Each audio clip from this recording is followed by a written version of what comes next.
Hello dear students, एक बार फिर से पंकज एजुकेशन पॉइंट में आपका बहुत बहुत स्वागत है। आज मैं द लास्ट चाइल्ड का पार्ट 2 लेकर के आया हूँ। इससे पहले मैं इसका पार्ट 1 पढ़ा चुका हूँ। जिन लोगों ने उस वीडियो को नहीं देखा है उसका लिंक डिस्क्रिप्शन में दिया गया है, वहाँ से देख सकते हैं।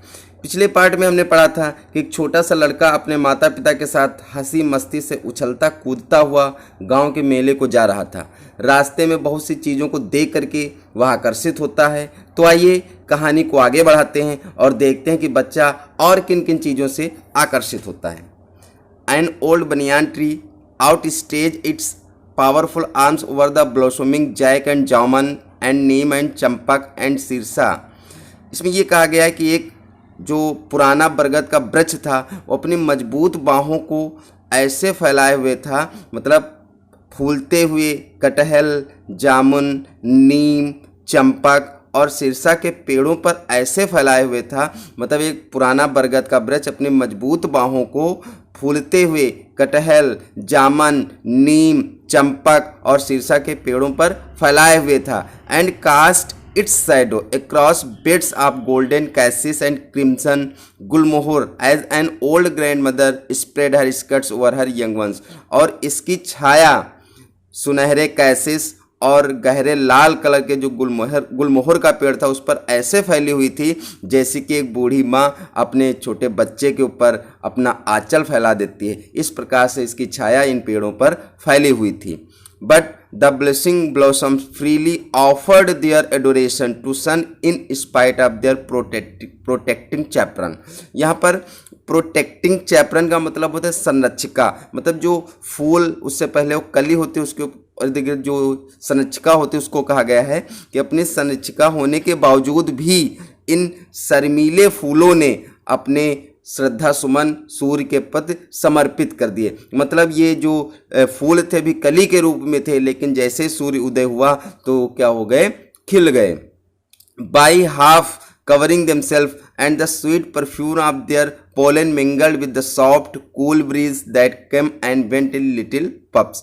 तो ये कहा गया by half covering themselves, जो आधे अभी मतलब पूरी तरीके से नहीं खिले हुए थे, अभी आधे ढके हुए थे। And the sweet perfume their pollen, उनके पराग से जो सुगंध, मीठी सी सुगंध आ रही थी वह छोटे और कोमल हवा के झोंकों के साथ मिल गई थी। That came and went in little puffs, मतलब जो हवा थी वो हल्के हल्के झोंकों में आ रही थी।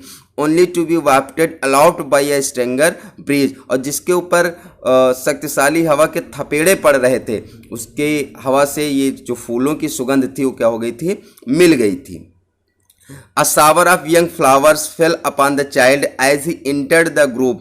मतलब वो जो बच्चा था जैसे उसने कुंज में प्रवेश किया उसके ऊपर ताज़ा फूलों की एक फुहार सी पड़ी।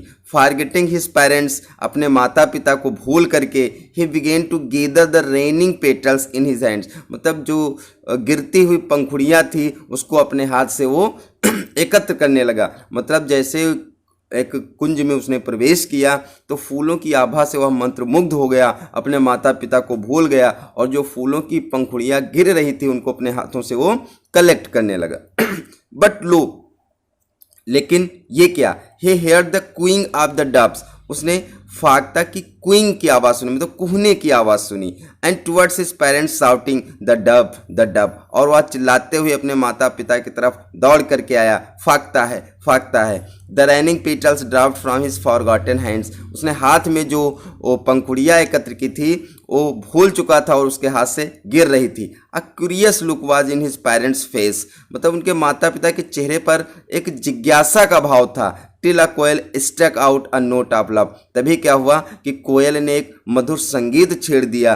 And release their pent up souls, और उनके जो अंदर से चिंता थी वो क्या हो गई, गायब हो गई। तो उसके माता पिता के अंदर जो चिंता उत्पन्न हो गई थी कि मेरा बच्चा क्यों रो रो करके आया है, तो जैसे ही कोयल ने एक मधुर सा संगीत छेड़ा उनकी सारी चिंता गायब हो गई। आगे देखते हैं।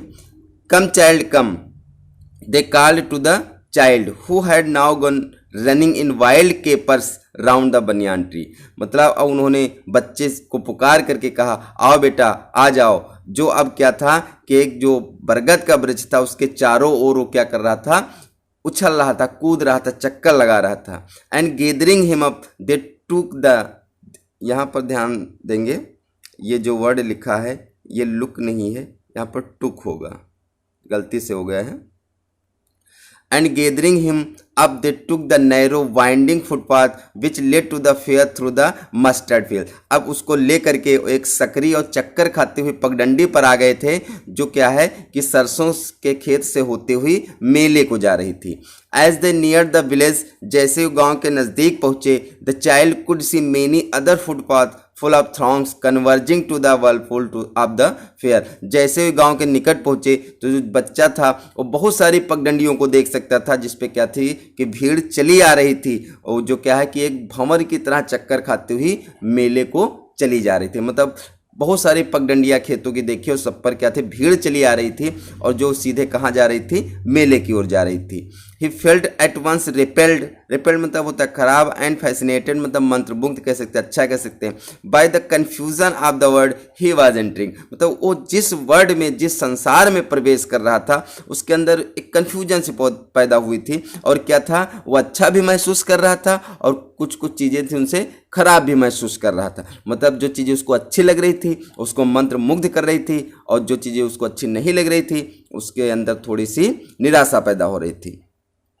अ स्वीट मीट सेलर हॉग, मतलब एक मिठाई विक्रेता ने आवाज़ लगाई, गुलाब जामुन, रसगुल्ला, बर्फ़ी, जलेबी। तो एक जो मिठाई विक्रेता था वहाँ पर मिठाई लगा के बैठा हुआ था, तो उसने अपने आर्टिकल का नाम लेकर के पुकारा, gulab jamun, rasgulla, barfi, jalebi. At the corner of the entrance, मतलब जैसे मेले में प्रवेश करो उसी कोने पर एक मिठाई की दुकान लगी हुई थी। And a crowd pressed round his counter at the food on the architecture of many coloured sweets decorated with leaves of silver and gold. मतलब कह सकते हैं कि सोने और चांदी की पत्रों से रंग बिरंगी मिठाइयाँ जो सजी हुई थी, तो उस काउंटर के इर्द गिर्द बहुत भारी भीड़ इकट्ठा हुई थी।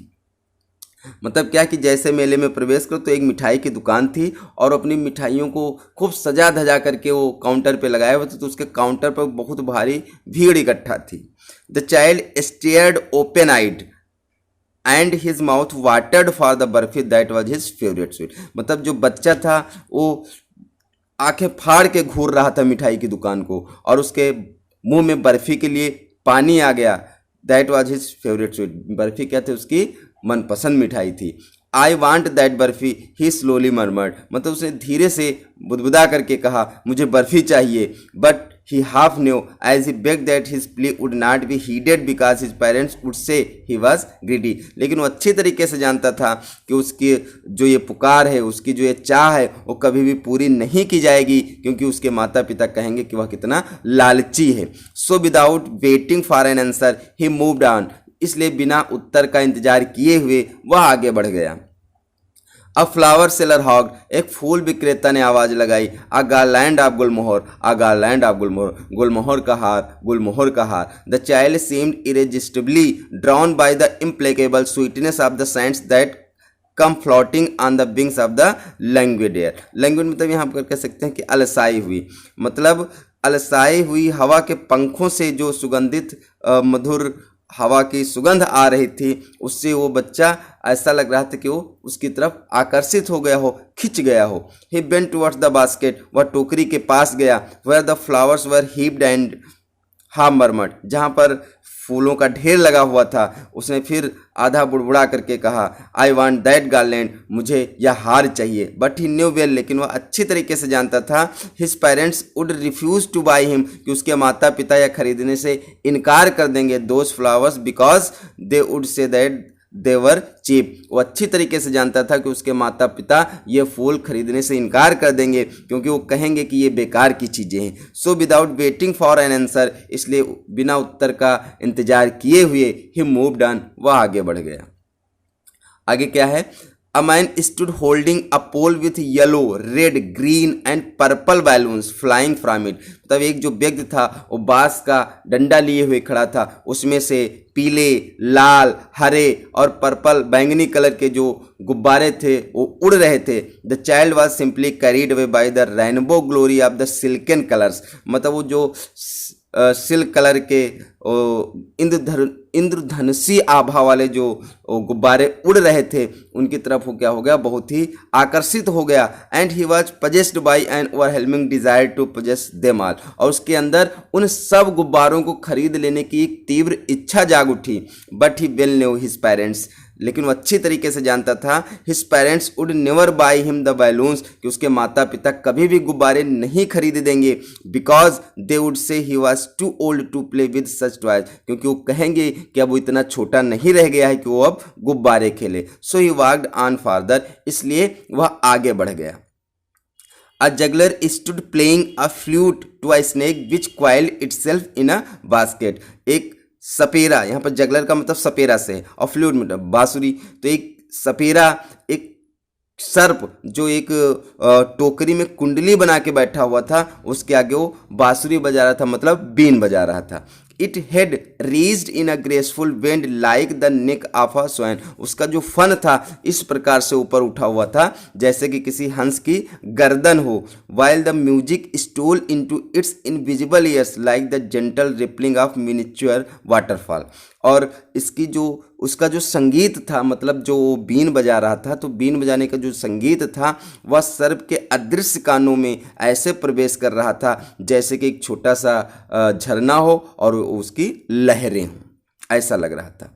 The child went towards the juggler, जो बच्चा था वो सपेरे की तरफ गया। But knowing his parents had forbidden him to hear such coarse music as the juggler played, लेकिन यह जान करके कि उसके माता पिता ने इस तरह के संगीत, बेकार के संगीत को सुनने को मना किया है जैसा कि जगलर वो सपेरा बजा रहा था। ही प्रोसीडेड फार्दर, वो आगे बढ़ गया। There was a roundabout in full swing, एक गोल गोल चक्कर खाता हुआ झूला था, वो तेज गति से चल रहा था। Men, women and children carried away in whirling motion shrieked and cried with his dizzy laughter, मतलब पुरुष, स्त्रियां, बच्चे वो भंवर जैसी गति में वो झूले पर गति कर रहे थे, चीख पुकार हंसी कर रहे थे। The child watch them intently going round and round, मतलब बच्चे ने बहुत गौर से उस झूले को चक्कर खाते हुए देखा। A pink blush of smile on his face, उसके चेहरे पर एक गुलाबी आभा सी थी, उसके चेहरे पर मुस्कुराहट की गुलाबी आभा थी। His eyes rippling with the same movement, मतलब जिस तरीके से वो झूला गति कर रहा था उसी तरीके से उसकी आंखों में लहरें उत्पन्न हो रही थी। His lips parted in amazement, और उसके जो लिप्स थे, उसके जो होठ थे वो मतलब दंग थे, मतलब कह सकते हैं कि वो इस आश्चर्यजनक दृश्य को देखकर वो खुले थे। Till he felt that he himself was being carried around, अब उसको ऐसा लगा कि वह खुद चक्कर खाते हुए घूम रहा है, मतलब वो चक्कर खा रहा है। The ring seemed to go fiercely at first, मतलब वो जो झूला था पहले ऐसे लगा कि बहुत तेजी से गति कर रहा है। And gradually it began to move less fast, और इसके बाद इसकी गति जो थी वो धीरे धीरे कम पड़ती गई। Presently the child wrapped finger in his mouth beheld it stop, मतलब जो बच्चा था उसने अपनी उंगली को अपने मुंह में रखे हुए इस झूले को रुकते हुए देखा। This time before his overpowering love for the anticipated sensation of movement had been chilled by the thought of his parents' eternal delusion, इससे पहले कि उसके अंदर जो इस झूले की गति जैसी इच्छा जागृत हुई थी वह उनके माता पिता के स्थायी इनकार में परिवर्तित हो जाती। He made a bold request, उसने एक साहस भरी रिक्वेस्ट कर डाली, मतलब उसके अंदर एक इच्छा पैदा हो गई थी कि मुझे ये झूला झूलना है, और वो अच्छी तरीके से जानता था कि उसके माता पिता इन सब चीज़ों से इनकार कर देंगे, तो उसकी यह इच्छा उस इनकार में बदल जाती। उससे पहले उसने बहुत साहस के साथ यह रिक्वेस्ट कर डाली, I want to go on the roundabout, कि मैं इस झूले पर जाना चाहता हूँ, मैं इस झूले को झूलना चाहता हूँ, please father mother, please mummy papa, ऐसा उसने कहा। देयर वॉज नो रिप्लाई, लेकिन उसे इसका कोई उत्तर नहीं मिला। He turn to look at his parents, उसने अपने माता पिता की तरफ देखने के लिए वह मुड़ा। They were not there ahead of him, वह उसके सामने नहीं थे। He turn to look on either side, वह दूसरी तरफ मुड़ा। दे वर नॉट देयर, वह वहाँ भी नहीं थे। ही लुक्ड बिहाइंड, उसने अपने पीछे देखा। There was no sign of them, उसके माता पिता का वहाँ कोई भी नामो निशान नहीं था। तो आज हम इतना ही रखते हैं। अब इसके आगे का पार्ट मैं अगले वीडियो में लेकर के आऊँगा। इस तरीके से मैंने देखा कि ऐसी कौन कौन सी चीज़ें थी जिनके प्रति बच्चा बहुत ही आकर्षित हुआ था। वो मिठाई के प्रति आकर्षित हुआ, मिठाई में बर्फ़ी उसकी बहुत फेवरेट मिठाई थी। उसके बाद वह गुलमोहर के जो माला थे, हार थे, उनकी तरफ आकर्षित हुआ। उसके बाद गुब्बारों की तरफ आकर्षित हुआ, सपेरे के संगीत की तरफ आकर्षित हुआ और झूले की तरफ आकर्षित हुआ। ये सब चीज़ें उसको बहुत अच्छी लगती थी, लेकिन वो अच्छी तरीके से जानता था कि उसके माता पिता ये सब चीज़ें नहीं खरीदेंगे। लेकिन लास्ट में जब उसने झूले को देखा तो उसने बहुत साहस से ये रिक्वेस्ट की, लेकिन जब उसने पीछे देखा तो उसके माता पिता नहीं थे। उसके माता पिता क्या हो चुके थे, गायब हो चुके थे, मतलब वो खो चुके थे। अब वो बच्चा क्या है कि मेले में खो चुका था। अब हम देखते हैं कि जब वो बच्चा खो गया उसके आगे की प्रतिक्रिया क्या होगी, कैसे वो अपने माता पिता को पाता है, उसके माता पिता मिलते हैं या नहीं मिलते हैं। ये सब जानने के लिए हम इसका अगला पार्ट देखेंगे। थैंक्स।